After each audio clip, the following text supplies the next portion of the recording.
যে এই পশুটা কিভাবে কোরবানি করব, কোন পশুটাকে কোরবানি করব এবং এই পশুর গোশত বন্টন করব কিভাবে। দেখেন, আল্লাহ রসুল সাল্লাল্লাহু আলাইহি ওয়াসাল্লাম তিনি বলেছেন, হযরত আলী রাদিয়াল্লাহু তাআলা আনহু থেকে বর্ণিত এই হাদিসটি, আল্লাহর রসুল বলেছেন যে তোমরা যে পশুটি কোরবানি করবে সে পশুটি অবশ্যই ত্রুটি মুক্ত হতে হবে। এটির ভিতরে যেন কোনো ত্রুটি না থাকে, অর্থাৎ পশুটির যেন শিং ভাঙা না হয়, চক্ষু যেন নষ্ট না হয় এবং চামড়ার মধ্যে যেন কোনো ক্ষত না থাকে। এরকম একেবারেই মানে চমকপ্রদ, এক্সেলেন্ট একটা পশুকে আপনাকে সিলেক্ট করতে হবে কোরবানি করার জন্য। এটা ইবনে মাজাহ শরীফের হাদিস।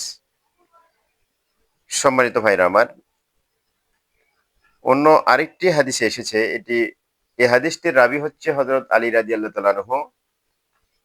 আলী রাদিয়াল্লাহু তাআলা আনহু বর্ণিত, তিনি বলেন যে রাসূলুল্লাহ সাল্লাল্লাহু আলাইহি ওয়াসাল্লাম আমাদেরকে নির্দেশ দিয়েছেন যে আমরা যেন যে পশুটিকে কোরবানি করব সে পশুটির কান, শিং, চোখ এবং গায়ের যে চামড়া বা ত্বক এটি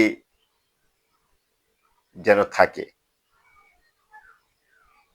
এবং আল্লাহ রসুল এটিও বলেছেন যে তুমি যখন কোরবানি পশু ক্রয় করবে তখন অবশ্যই তুমি লক্ষ্য করবে যেন সে পশুটির শিং, কান, চোখ এবং গায়ের যে ত্বক এটা যেন কোনো ত্রুটি না থাকে।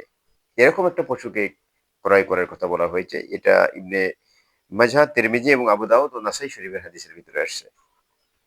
সম্মানিত ভাইরা আমার, যেহেতু আল্লাহ রাব্বুল আলামিনকে খুশি করার জন্য আমরা কোরবানি করব, সুতরাং কোরবানির মাংস যে পশু, এই পশুটা অবশ্যই যেন ত্রুটিমুক্ত হয় এবং শক্তিশালী, আকর্ষণযুক্ত, দেখতে বেশ ভালো, মোটা তাজা এবং গায়ে প্রচুর যেন লোম থাকে, এরকম পশু আমরা কোরবানি করার জন্য সিলেক্ট করব। এখন আসেন যে এই যে পশু ক্রয় করার পরে যে কোরবানির দিনে আমরা যে কোরবানি করব, এটার গোশত বা মাংসটা আমরা কিভাবে বন্টন করব। সম্মানিত ভাইরা আমার, আল্লাহ রাব্বুল আলামিন পবিত্র কোরআনুল কারীমে সূরা আল হজ্জের 28 নম্বর আয়াতের শেষের দিকে আল্লাহ রাব্বুল আলামিন বলেছেন, ফাকুলু মিনহা ওয়া আতঈমুল বাইসাল ফাকির।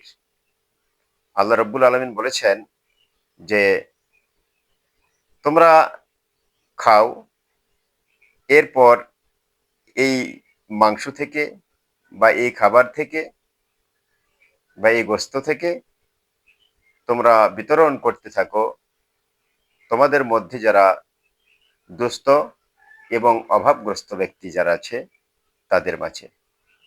সুতরাং এই সূরা হজের 28 নম্বর আয়াতের শেষ অংশে আল্লাহ রাব্বুল আলামিন যা বলেছেন তার ব্যাখ্যা বিশ্লেষণ এটাই হয়েছে যে যে পশুটি আমরা কোরবানি করার জন্য আমরা জবাই করেছি, এখান থেকে কিছু মাংস আমরা নিজেরা খাবো এবং এখান থেকে কিছু মাংস যারা দুস্থ ব্যক্তি যারা আছে তাদেরকে আমরা বিতরণ করব, তাদের মাঝে আমরা বন্টন করব এবং আমাদের সমাজে যারা অভাবগ্রস্ত, গরিব, ফকির এই ধরনের লোক যারা আছে তাদের মাঝে আমরা এটি বিতরণ করব। তার মানে এই আয়াত দ্বারা এটাই প্রমাণিত হয়েছে যে পশু কোরবানি করার পরে গোশতটাকে 3টে ভাগে ভাগ করতে হবে। একটা ভাগ নিজেদের জন্য রেখে দিতে হবে,